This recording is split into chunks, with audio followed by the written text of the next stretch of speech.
रामपुर एक बहुत ही हरा भरा और खुशहाल गांव था। गांव में सभी लोग एकता और प्यार से रहते थे। गांव के सबसे सम्मानित और समझदार व्यक्ति रामू चाचा थे। गांव के बच्चों से लेकर बुजुर्ग तक रामू चाचा की बहुत इज्जत करते थे। गोलू एक बहुत ही होनहार लड़का था जो कि उसी गांव में रहता था। गोलू अपनी 12वीं तक की पढ़ाई पूरी करके आगे की पढ़ाई के लिए जल्दी ही पास के ही एक शहर में जाना वाला था। गोलू कॉलेज जाने से पहले का समय अपने दोस्तों और गांव वालों के साथ बिताना चाहता था। रामू चाचा, आप तो इस गांव को कितने सालों से जानते हैं? हमें इस गांव के बारे में कोई ऐसी बात बताइए जो किसी को पता ना हो। हमारे गांव का एक रहस्य जो बहुत कम लोगों को पता है, लेकिन मैंने ये रहस्य आज तक किसी को नहीं बताया है। इससे तुम सबकी जान को खतरा भी हो सकता है। चाचा प्लीज बताइए ना, हम तीनों ये बात किसी से नहीं कहेंगे। हाँ चाचा प्लीज बताइए, ऐसा क्या है जिसे जानकर हमारी जान को खतरा हो सकता है? बच्चों जिद न करो, तुम तीनों को कुछ हो गया तो मैं अपने आप को कभी माफ नहीं कर पाऊंगा। चाचा, आप हम पर भरोसा रखिए, हम ऐसा कुछ नहीं करेंगे जिससे हमारी जान को खतरा हो और आपको को पछतावा हो, और क्या पता वो रहस्य जानकर हम गांव वालों की हेल्प कर पाएगी। तीनों के बार बार कहने पर रामू चाचा उन्हें वो रहस्य बताने के लिए तैयार हो जाते हैं। ठीक है, मैं ये बात तुम सबसे बता तो रहा हूं, लेकिन तुम तीनों वादा करो कि अगर तुम्हें हल्का भी खतरे का एहसास होगा तो तुम लोग पीछे हट जाओगे। हम वादा करते हैं चाचा, हम कुछ ऐसा नहीं करेंगे जिससे आपको या हमें कोई दिक्कत हो। तो बच्चों, हमारे गांव में एक पुराना खजाना छिपा हुआ है। कहते हैं जो इसे ढूंढेगा उसकी हर इच्छा पूरी होगी। खजाना? कैसा खजाना? कहाँ है ये खजाना? क्या है उस खजाने में? मैंने कभी देखा तो नहीं है, लेकिन सुना है कि उसमें काफी कीमती रत्न है। लोग पहले ऐसा भी कहते थे कि उसमें से अगर पूरे गांव को भी सोना बांट दो, उसके बाद भी उसमें काफी कुछ बच जाएगा। चाचा, ये खजाना कहाँ है? इस खजाने की जगह का कोई सुराग है क्या? सुराग है तो, लेकिन बहुत लोग वहां जाकर वापस नहीं आ पाए। जो आए उन्होंने आज तक उस जगह के बारे में कोई बात नहीं की है। ऐसा कहते हैं कि अपने गांव के पास जो एक पुराना घर है ना, वहां से उस खजाने को खोजने की शुरुआत की जाती है। और जहां तक मैं जानता हूं, आगे का रास्ता पहेलियों का उत्तर खोज खोज कर मिलता है। चाचा, आप बोलो तो हम तीनों एक बार वहां जाकर खजाना खोजने की कोशिश करें। तुम तीनों समझदार हो, अपना ख्याल रख सकते हो। अगर तुम चाहो तो एक बार जाकर खजाना खोजने का प्रयास कर सकते हो, लेकिन हाँ, अगर कभी भी लगे कि जान को खतरा है तो वहीं से वापस आ जाना। तो चलो हम इसे ढूंढते हैं। तुम दोनों ही जाओ, मुझे छोड़ दो। मुझे धूप में भागना नहीं, मैं घर जाकर आराम करूंगा। बबलू, तेरे बिना हम दोनों भी नहीं जाएंगे, तुझे चलना पड़ेगा। तीनों दोस्त गांव के पास वाले घर के पास पहुंच जाते हैं। वो घर बहुत ही अजीब लग रहा था। मुझे नहीं लगता कि हमें अंदर जाना चाहिए, कहीं खजाने के चक्कर में हमें कुछ हो गया तो। बबलू तू डर मत, जब तक हम तीनों साथ हैं हमें कुछ नहीं होगा। तो फिर चलें अंदर। तीनों अंदर पहुंच जाते हैं। अंदर से वो घर और भी अजीब था। घर के अंदर ढेर सारी किताबें रखी हुई थीं। गोलू जैसे ही एक किताब उठाने के लिए आगे बढ़ाता है, सामने से उसे एक औरत की परछाई आती हुई दिखती है।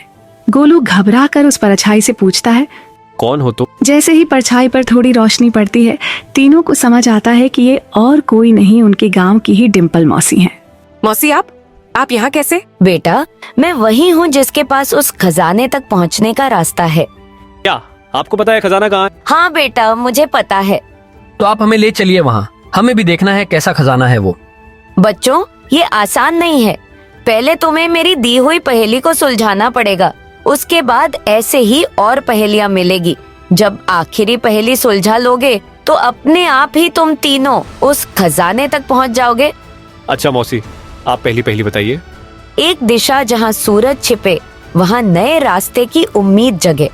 खेतों में बसी सोने की ख्वाहिश, वहीं मिलेगा अगला मोड़ जो है सही। जहाँ सूरज छुपे, इसका मतलब पश्चिम में। खेतों में बसी सोने की ख्वाहिश, यानी हमें पश्चिम के खेतों की तरफ जाना होगा। लेकिन उधर के खेत तो खाली है, ना ही वहाँ कोई जाता है। मुझे नहीं लगता वहाँ कुछ मिलेगा। मौसी, कुछ और हिंट दीजिए ना। मैं बस तुम्हें पहेलियां बता सकती हूँ। हाँ, बस इतना कहूंगी कि ये केवल दिमाग का खेल नहीं, दिल का भी है। चलो अब हम पश्चिम के खेतों की ओर चलते हैं, वहां से हमें दूसरा हिंट मिलेगा। तीनों पश्चिम के खेतों के पास पहुंच जाते हैं। देखो वहां उस पेड़ पर कुछ चमक रहा है। आओ चलकर देखते हैं क्या है वहां। तीनों उस पेड़ के पास पहुंच जाते हैं। यहाँ कुछ लिखा हुआ है, जहाँ पर नदी करती है खेल, वही छुपा है अगला मेल। इसका मतलब हमें नदी के पास जाना होगा, लेकिन ये तो खतरे वाली जगह है।